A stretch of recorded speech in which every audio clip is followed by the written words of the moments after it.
3 days in a row.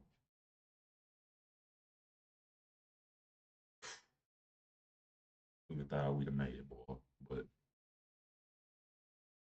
one day is an attempt. 2 days is in the repetition. 3 days is consistency. Shout out to me, man. 3 days in a row. We here. And gonna be here a long time after this. Welcome to No Cap. And I'm supposed to get a full spiel 2 days ago, or even yesterday. Give me a second, let me get all the way out. Ladies and gentlemen, boys and girls, people of all colors all around the world, pay attention when I'm spitting. I'm giving you straight facts. All heads beware. Man, oh, close to Friday, man. I can smell it. Can you? I don't know what y'all be sniffing. Hearing about the bathroom, but it's the day before the day. Anybody that watches sports or lives in America knows what that means. NFL is back. Basketball. Please pay attention. NFL preseason about to start. It means it's about to get real reckless out here.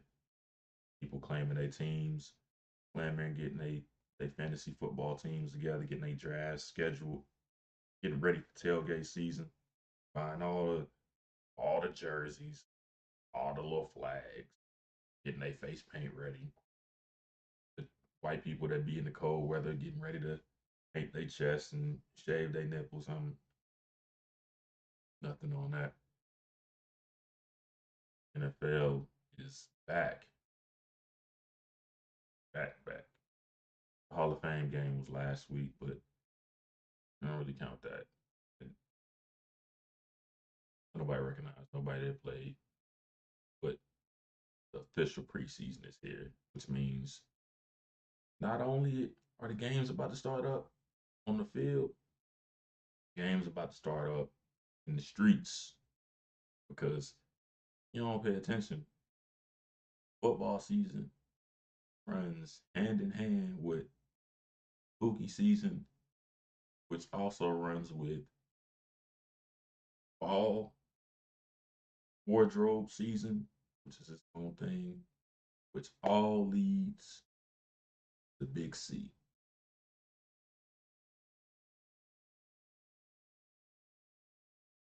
Cuffing season. Yes, sir. This is about to be the most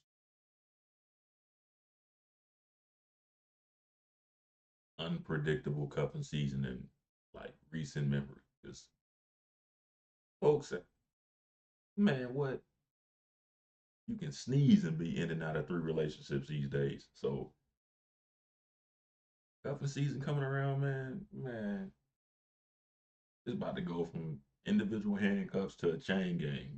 It's gonna be you and 9 other niggas all lined up going to the same place. Ugh. Mm. Just thought of it, just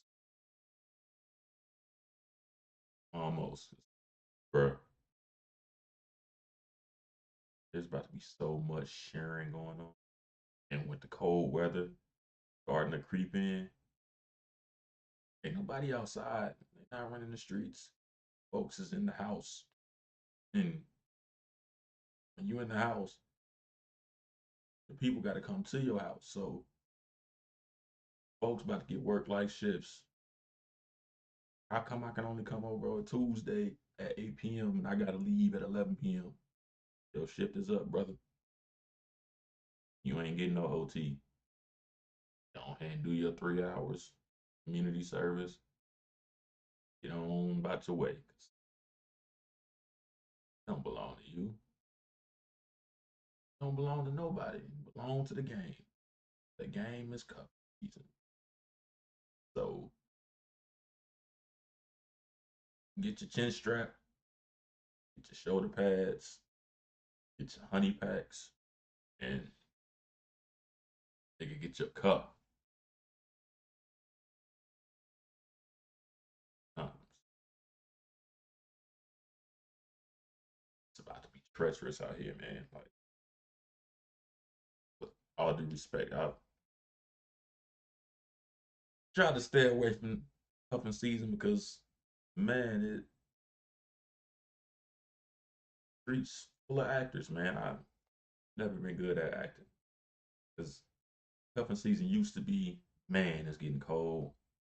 Let me look at the outlook on life of what's important to me. I want a family. I want to start my family. So let me find somebody that I would enjoy being locked up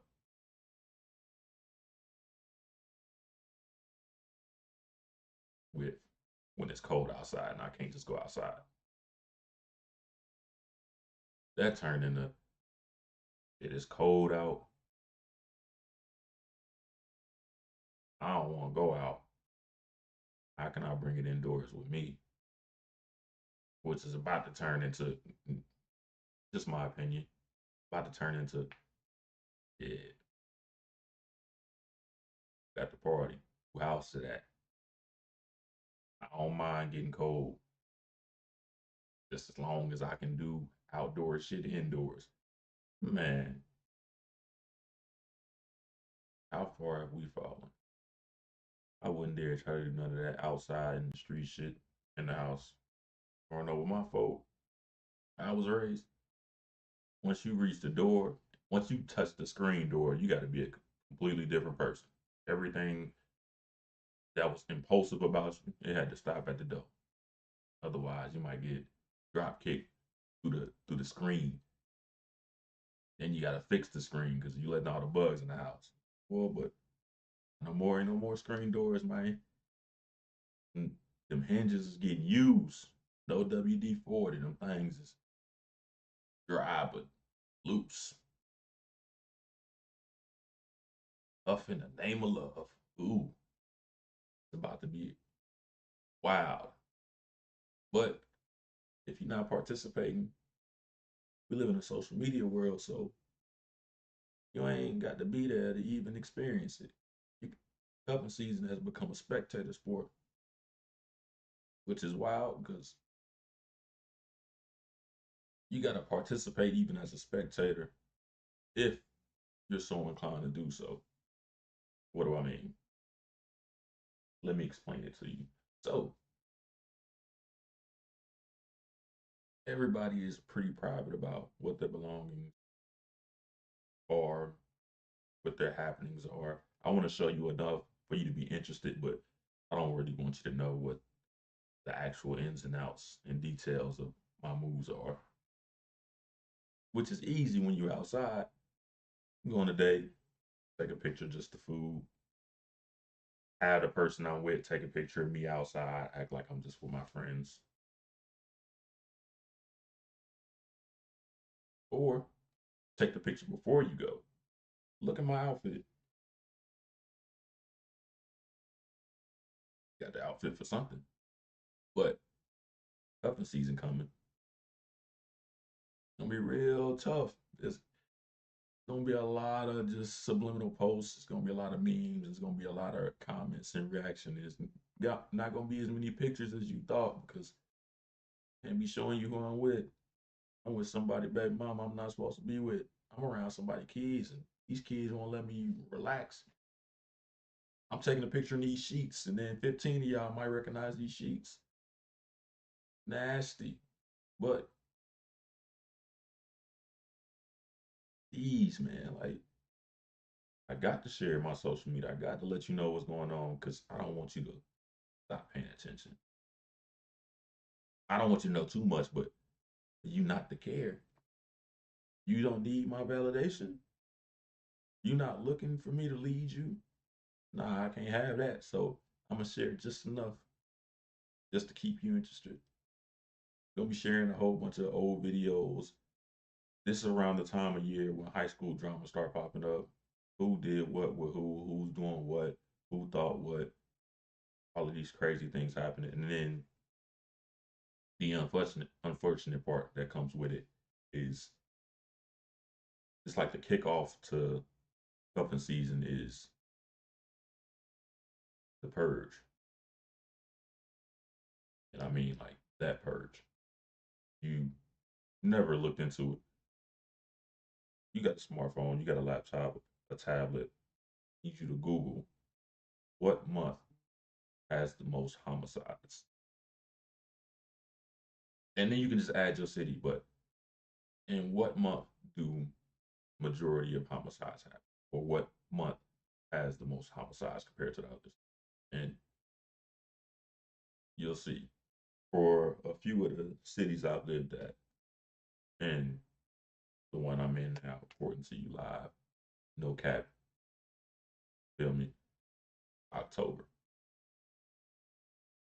I know it's August, so October's a ways away, but no, it's not. Because yesterday it was February. Shit. Went to sleep, woke up. It went from New Year's to Memorial Day. Happens that fast. But October's right around the corner, and that's when folk get active. I don't know what it is. I've never read up on any information, never received any kind of articles or reading that I could look into to explain why. But if I were to guess, that's pretty much the time most animals are most active pre hibernation. You know, squirrels and bears or whatever other animals are out. With birds, they start flying south, but prior to it starting to get cold, collecting as much or as many resources as possible so I can ride out when it gets cold outside. But for humans, because we're so resourceful and because of how society is set up, we're all good or we know where to go to get our resources, even when it's cold outside. That extra energy that we get naturally has started to become perverted and gets used for other purposes. One of which being shooting the shit out of something. I don't I don't know how you go from it's cold outside, need food to I got to shoot me a nigga today, but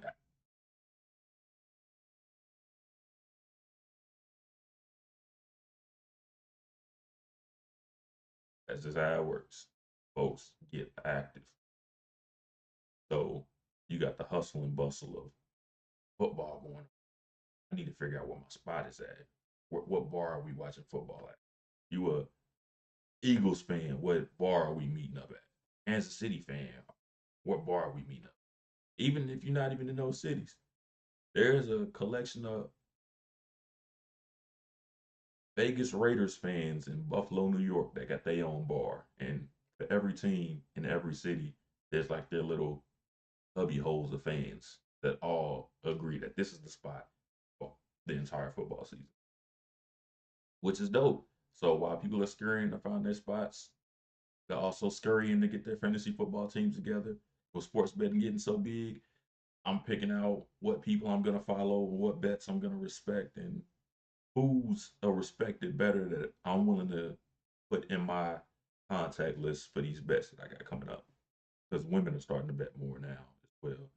We know how women spend money. It come and it go, but it don't never stay in their pocket for long. But even then, they're more likely to win. The men, we too biased, we too invested. Oh, get up. If I was to give any advice, find some women that know sports, but don't got no favorite teams. They probably want to win. But I digress. You got your football investments and roots getting planted.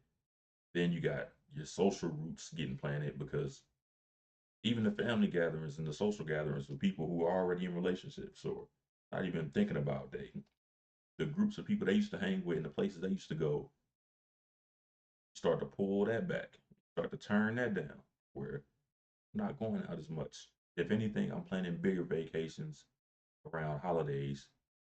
So I'm sitting around over here hiding tucked away until it's time for me to just. So while you dealing with that and football,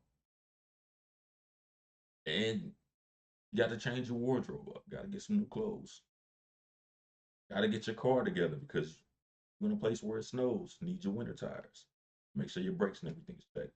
Why are you getting prepared for this cold weather? Trying not to get shot in the ass.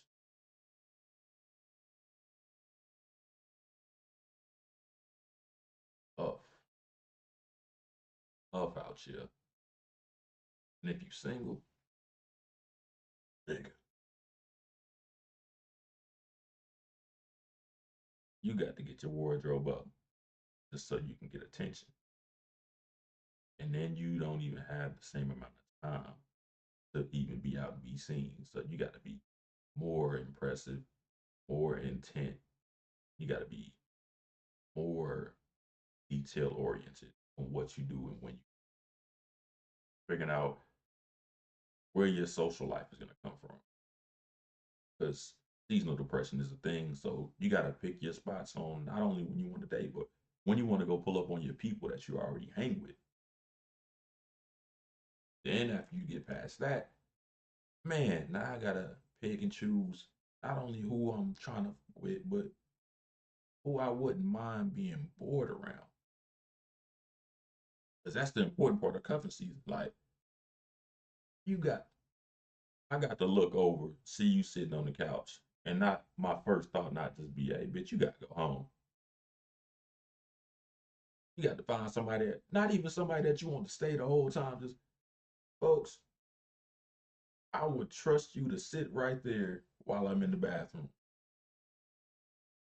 And when it's warm outside, you'll be surprised how many people fucking and like the people they messing with. I wouldn't dare. Nah, nope. Mm-mm, mm-mm. I don't even. It's I can't even blink around you. Whole time we doing, I got to be.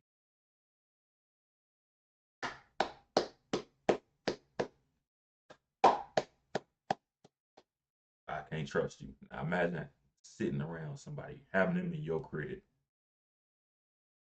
just because, and you don't even really like the folk that you mess with in the summertime. Most people don't.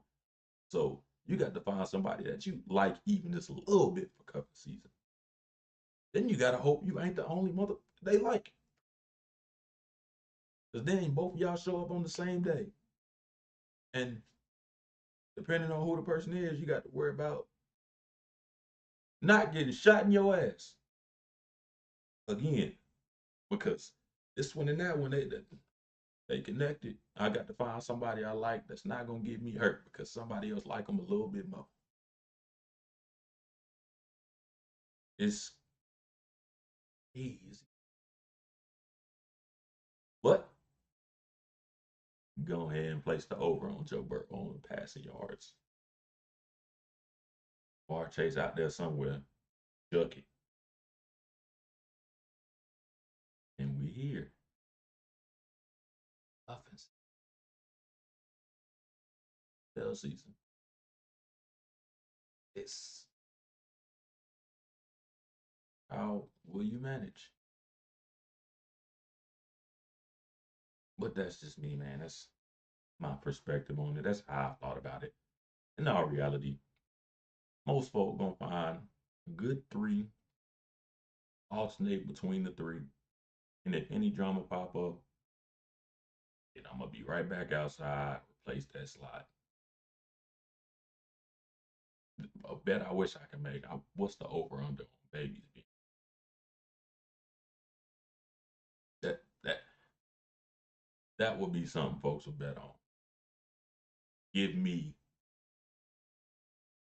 Minx by Misha over zero point 0.5 pregnancies. TJ got bands. Breaking up the name. TJ got bands. Over 1.5 babies. I, I placed that bet. No, no way to really tell, honestly. But if you could, boy, place the bet with CBS on how many Plan B pills was bought, or how many pregnancy tests was bought, man, that'd be crazy, boy. But a pharmacy sports book on pregnancies during cuffing season,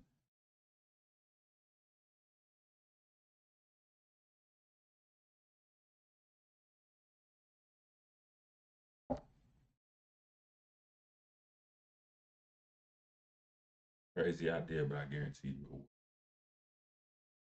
Another thing that's starting to pop up, I haven't really gotten into the football yet. That for last, but all my anime heads. I don't know what it is, but the summertime be the worst, man. It's nothing dry. You rewatching your favorite show for the fifth time. You so bored you don't watch the subbed and dubbed. Mm, terrible. But around the fall, winter time, the releases you were waiting for start to come back out. This always seems to be like springtime, fall time, whenever releases come out. One I'm waiting on, One Punch, and wait, and wait. I thoroughly enjoy One Punch just because you don't need to be so serious. The animation can be great, storyline can be, the characters can be diverse, and the development can be amazing. Comedy is straightforward, and you really can't lose. And wait, I know there are a few other shows that are coming out. One of another one of my favorites, Kaiju number 8. They already started the slow release, but I'm not really one that likes to watch one episode at a time. I had a whole childhood growing up on Dragon Ball. No, thank you. I There's only so many episodes I'm willing to wait for this nigga Goku to pull up. Y'all niggas be getting wiped for 16 episodes. Goku will be here in another 7 episodes. I I already went outside and started playing basketball by the time the show started getting good.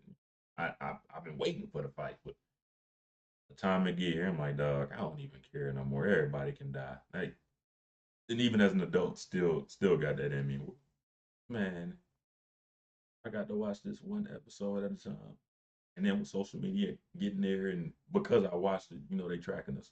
Because I watched it, anytime I open my phone from Google to Bing to Yahoo to Facebook, Instagram, X, Snapchat, MySpace, FarmersOnly.com, contact list, Amazon, everything is whatever you just sat down and watched.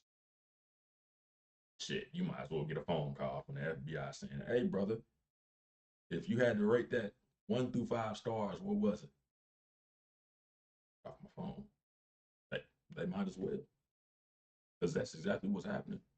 So for me to slowly watch episode by episode and then just get a tidal wave of opinions and comments and fan theories, they can make me not want to watch it no more. Like, what are we doing? Why would I want to watch it? I watch one episode, next thing you know, I got somebody telling me what they think is gonna happen 2 seasons down, or somebody trying to bring up something that happened 2 episodes ago, or another person bringing up, man. But it ain't better than what you call it though. And no matter what the show is, there's always somebody in the back.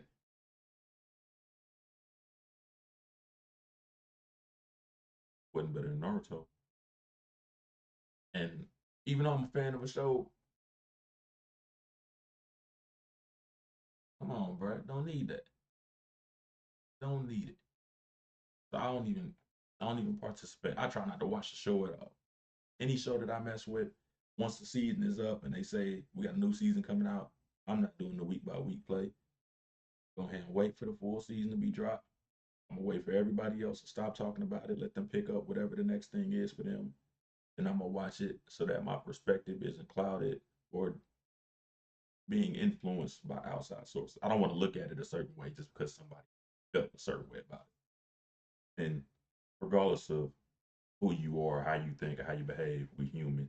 Monkey see, monkey do. We all influence each other. And I would rather not be influenced, so I'm gonna let it be. And then pick it up on my own time so I can experience it. You get what I'm saying? I, all right, you get what I'm saying. But I'm looking for recommendations too. Because thing about me watching, I try to limit myself to how many different shows I'm watching at the same time because once you get past, I want to say like maybe 7, 8 shows, there's no way you remember everything that happened. You're gonna have to watch the season or watch a couple episodes over again just to get refreshed, and then watch the new stuff. I'm to the point now. I'm up to like maybe 20 shows, and I hate that. I'm not going over that. I don't want to keep watching more shows and then everybody be at a pause.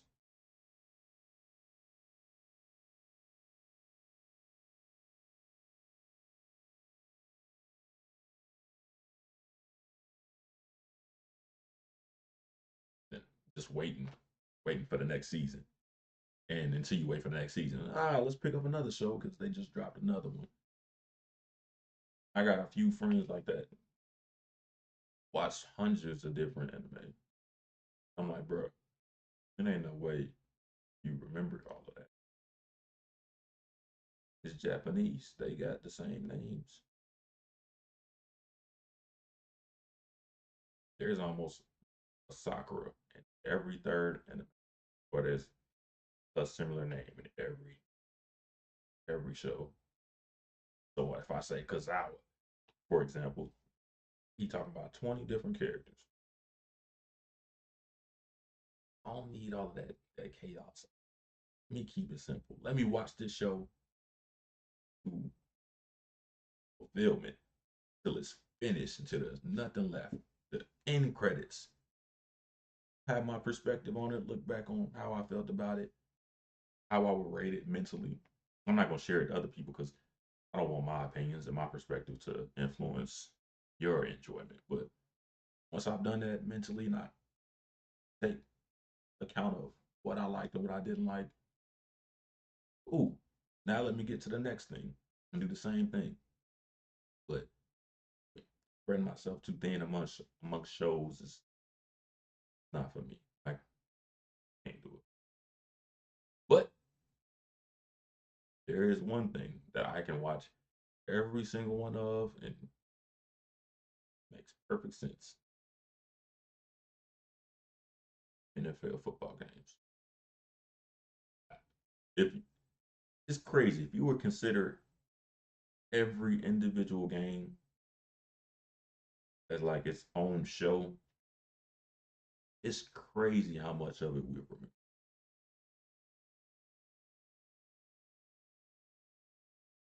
Like being brainwashed. But like that, I can't wait when the football season starts. I'm talking everything. Got got to. Red zone, I'm there. Thursday night football, there.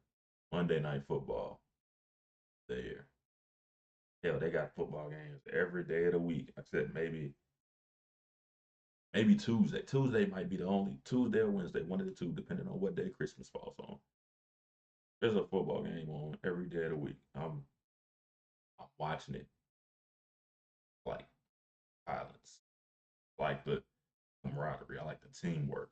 You got a large group of people who have to flawlessly engage in strategy. It's strategic violence. It's cool with me.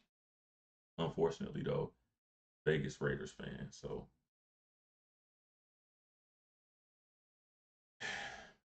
I I haven't been personally invested in a football game, and since Marshawn Lynch was getting hyped on the sideline, we signed Geno Smith after trading for him. Drafted Ashton Genty. I don't care. Max Crosby, top 10 pass rusher in the league. I don't care. His fan is short for fanatic. I'm not to that extent. Like, I like the team, but honest, we ain't gonna win shit. Ain't won shit. Ain't gonna win shit. Nope. And I don't even try to convince myself that it's gonna happen. So I watch it, and then I watch all the teams because I'm a bigger fan of individual players than I am of the organizations. Even though the players represent the team, I'm astute to the business side of it and the personnel moves, the infrastructure. I'm interested in that as well. If I don't support, and this is outside of sports, just in general, this is one of the foundations of how I behave. If I don't support you personally, your character, what you stand for, fuck about what you do. You can be the baddest bitch in the world. You a bitch. Couldn't care less. You can be the richest man in the world. You a dickhead. Fuck you. And it's like that with sports teams because a lot of owners are terrible people, but people are so in love with the product. They love the team so much that, man, who cares that this billionaire owner is using my money that I make from my job to invest in the stadium that they should have built and paid for? Who cares? My taxes just went up because we want to keep this team here. So let's pay for it, even though we don't make any money from it. Yeah, there's jobs, but it's not like they're high paying jobs. It's entertainment. So somebody who doesn't work for the team, somebody that doesn't have any family invested in the team, or the team doesn't invest in your family, the team that has no impact on your personal life outside of entertainment, you pay for it. But what are you getting besides entertainment and heartache? Shit, heartache is for you can get heartache for free. Get on a dating app. Get on Tinder. Say you're looking for love. You can get heartache tonight. Won't cost you $1. But you don't pay for this entertainment. And I like to watch that side. Which is why the Green Bay Packers they probably got the best infrastructure because their community, they pay for their team and their payment immediately comes back. There's dividends to their money. They own the team. But for the other teams, they can come and go as they want. And then they can hold you hostage, a la St. Louis, San Diego.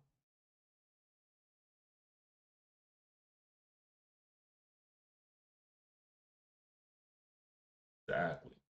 And you can get up and leave, abandon you after you've invested money into them. And you won't get a dime back. I like that. So I'm not just cheering for touchdowns, I'm cheering for personnel moves. I'm cheering for character, which brings me to Cleveland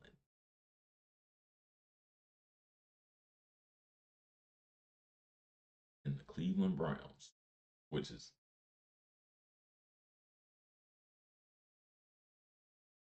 honestly, if you were to think about this from like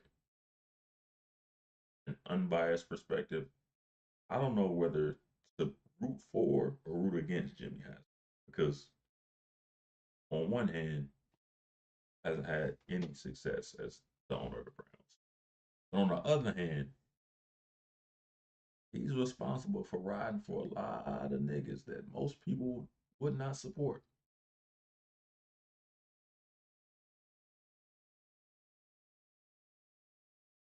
Deshaun Watson with Sean Judkins. Then you got Shador Sanders. Shador is he's a lightning rod for all the wrong reasons. Somebody who was a first round talent that was seemingly getting blackballed. And I was watching a podcast and I seen Asante Samuel Sr. provide some perspective. Just talking about Shador, he wasn't even making this point. Just him talking about Shador, something clicked in my head. Like, the owners didn't want him drafted. And the only owner that drafted him was the same owner that went against the owners before with the Deshaun Watson.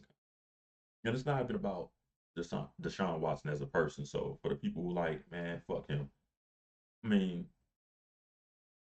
your perspective is valid, but on this stance, I want this quarterback, so I'm going to pay this quarterback fully guaranteed money, which is something that the rest of the owners are just like, nah, we're not going to do at any point in time. And this is something that the players want, fully guaranteed contracts. Only one owner was willing to say, hey, man, fuck what they talking about. Come here, I got you. And it's the same owner that drafted Shador Sanders. Hey, come on, man, I got you. And he was just in the news recently. Hey, drafting Shador was not my idea. And it's crazy. There's a fine line in which two things can be true. Where, hey, Andrew Berry, the GM of the Browns, I'll give you the leeway to draft him. I'm not going to tell you to draft him, but I'm not going to tell you that you can't draft him. And in this situation, it's crazy because even that is saying a lot. Just giving people the opportunity to do something is a separating factor from him and the other, what, 31 owners, which is wild. Because when you look at it, there are people going, man, he should have been drafted higher. And they have points. And there's the skepticism that comes behind questioning the power that be or any moves that they make, which is normal because you can never trust a billionaire. There's no way to make $1 billion without doing something shady. You have to step on other people, make $1 billion. To amass such a staggering pool of resources, you have to do some ill shit. Because there's just no way around it. So to be skeptical of their morality and to think that they're not on the up and up is they're not. So, and you're right. But then on the other hand, to be willing to stand out on your own and be like, man, F the conglomerate. I'm gonna do what's best for me. That's where I stand with Jimmy Haslam from my perspective. Is like I don't know whether to respect that because you like it's a Donald Trumpish approach to it where I'm not just gonna protect everything white because it's all right. White is right. I'm gonna do what's best for me and prioritize me and my interest above the interests of a ruling power. It's it's a conundrum. Do I respect you for doing your own thing, or do I not respect you because you're part of a group that doesn't consider others? It's like you're in the group, but you're not in the group. Like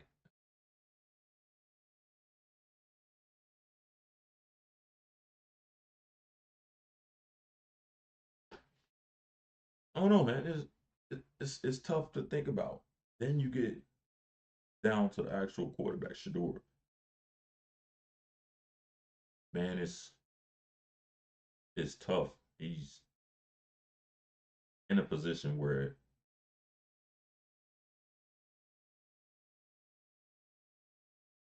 want to put this correctly. He's like Tim Tebow for the black community. What do I mean by that? Regardless of what he did, white people wanted Tim Tebow to win. Regardless of what his skills were, people debated on his skills, whether he could improve, whether he was good, whether he wasn't good. There was a debate.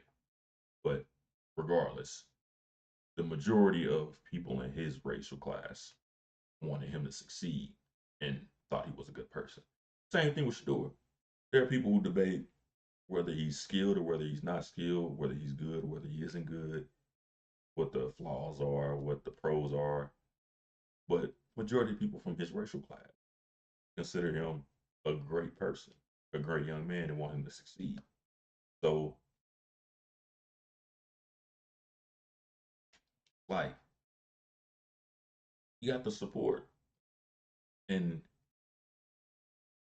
as long as there's no Peyton Manning to come take his job next year, and ironically enough, Archie Manning, people suspect that he might come out next year. As long as there's no Manning to come take his job next year, he should be good. Because who knows what Tim Tebow could have been if Peyton Manning didn't come. Yeah, storm motion was too long. Man, the defense was winning them games.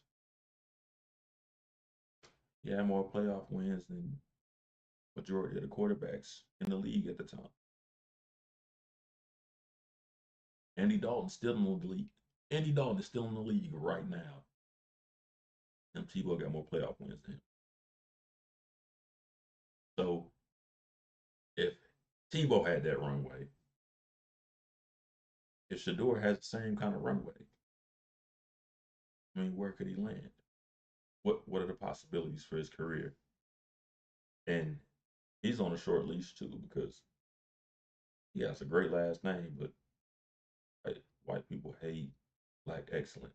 And because his father was outwardly excellent, I'm gonna tell you about it. I have confidence because you're not going to celebrate me to the level that I should be celebrated.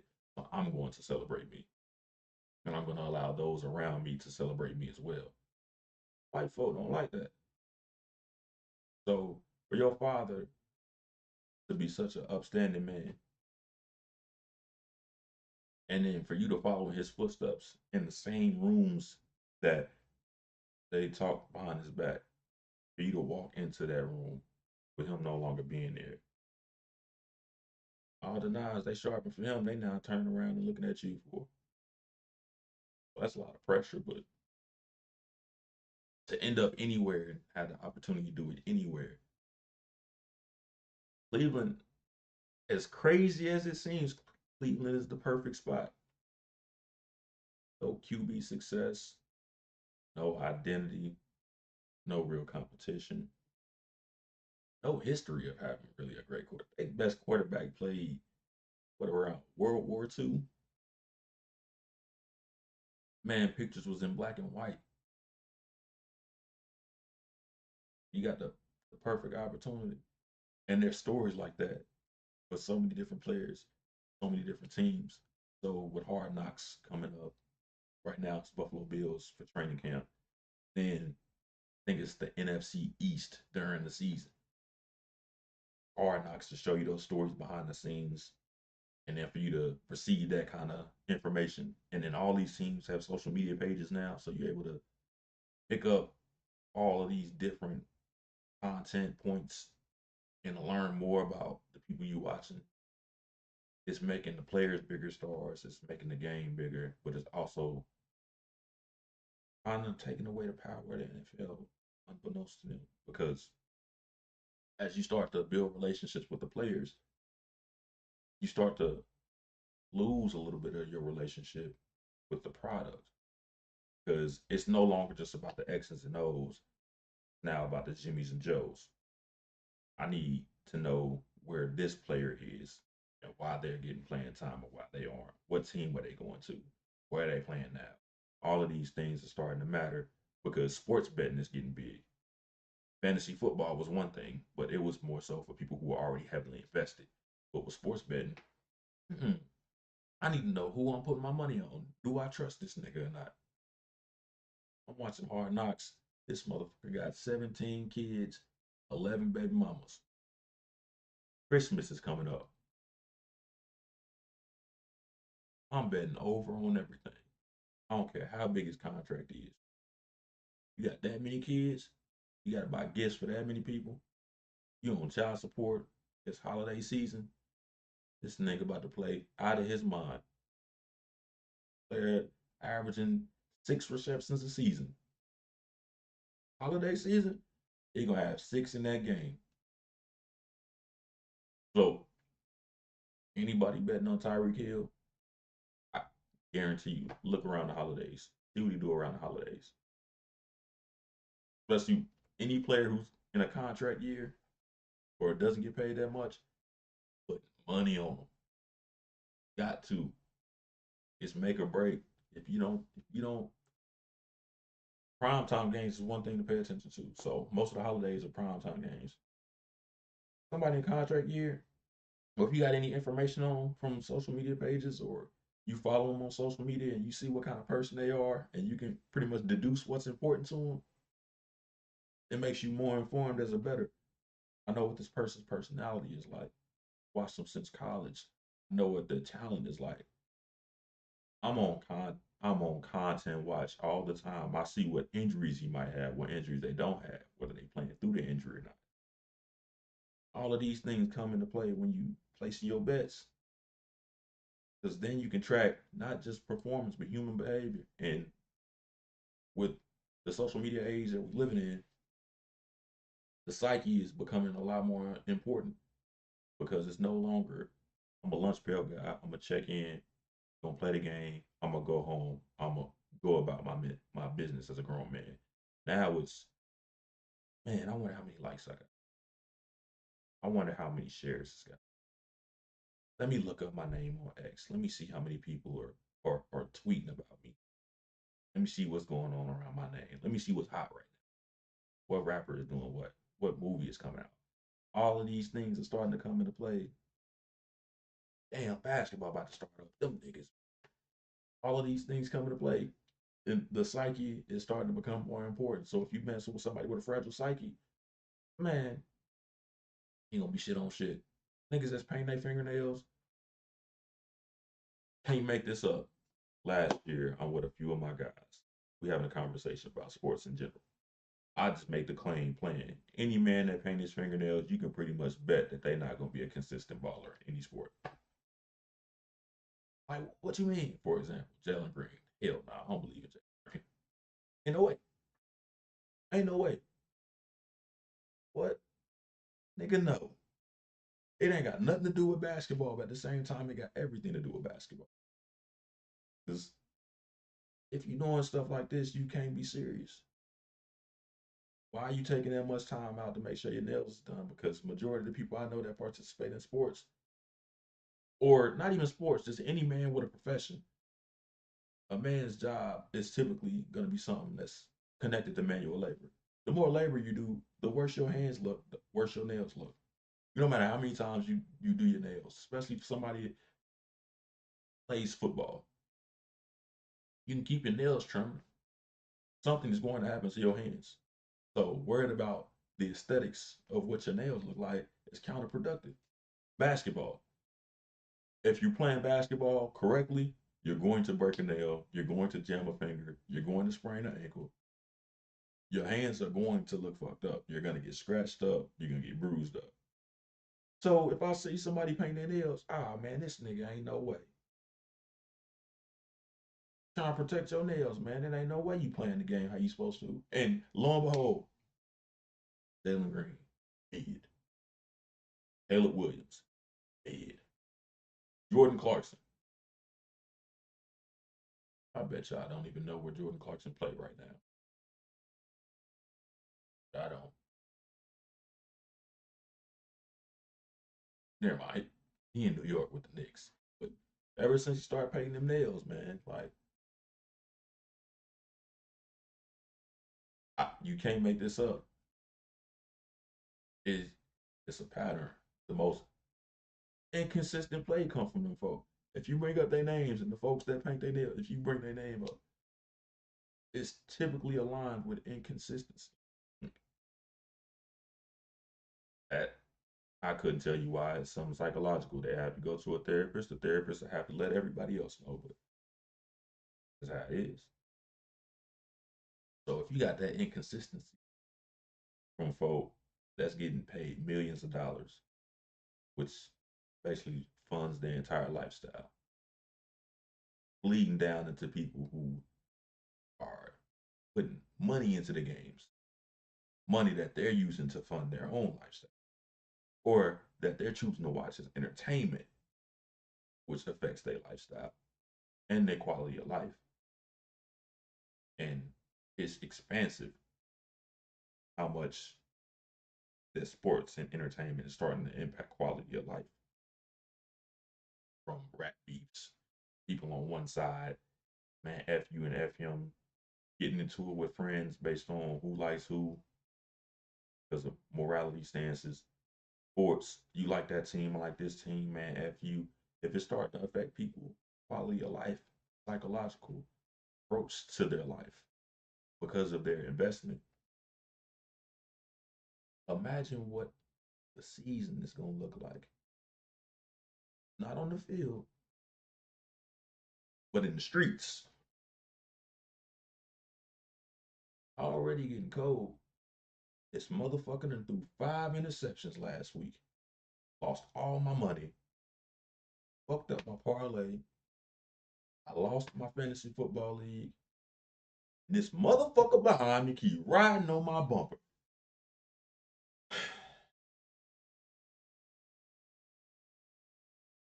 Man, it's about to be a dangerous cuffing season. But NFL season is here, so let the games begin, huh?